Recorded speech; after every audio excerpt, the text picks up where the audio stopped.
الحمد لله رب العالمين وصلى الله على محمد سيد المرسلين وعلى آله وصحبه وسلم تسليما كثيرا.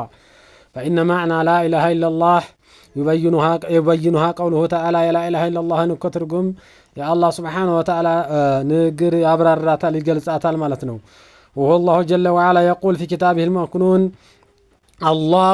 الله لا إله إلا هو لا معبود حق إلا هو سيل الله بقرآنه لا يجلس لنا البونات ميجوز جيتا لم كسو بستقر ليجمعنكم السكوا الله سبحانه وتعالى يسبسباچوال الى يوم القيامه يمسبسبياو قيام قن يتنساي قن يسبسباچوال لا ريب فيه بسم منم ترطر يلوم ومن اصدق لا احد اصدق عندم كونتኛ ያለ من الله حديثا كالله بستقر በትክክለኛው ነገር ከማውራት እውነተኛ ይበልጥ ከሱ የበለጠ እውነተኛ ያለም የቂያም ቀን የሚሰበስባችሁ ይሆናል ብሎ አላህ Subhanahu Wa Ta'ala ከሱ ውጭ የሚገዙ ጌታ የሌለ መሆኑንም ገልጾልናል። وقال تعالى الله Subhanahu Wa Ta'ala አሁንም አለ الله እኮ لا إله لا معبود حق በእውነት እኮ የሚገዙ ጌታ የለም إلا هو ከሱ በስተቀር له الأسماء الحسنى ለሱ መልካም የሆኑ ስሞች አሉ። ስለዚህ በመልካም የሆኑ ስሞችን እሱን በመጥራት እሱና እሱን ብቻ ልትገዙ ይገባል እንጂ ሌሎችን ልትጠሩ አይገባችሁም ማለት ነው።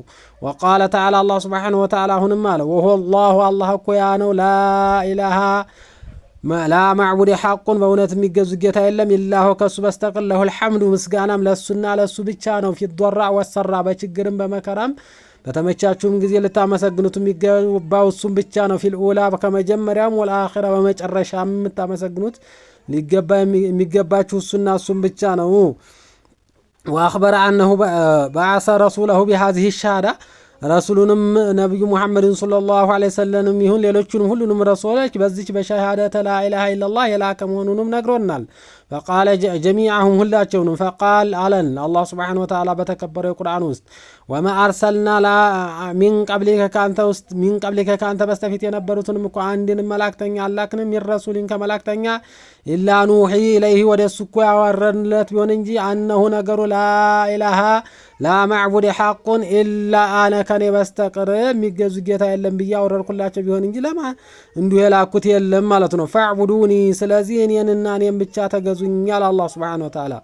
وامثال هذه امثال አንቀጾች እኮ ብዙ ናቸው። አነ الالهيه ጌትነት እኮ ሄል ዒባደቱ መገዛት ናት።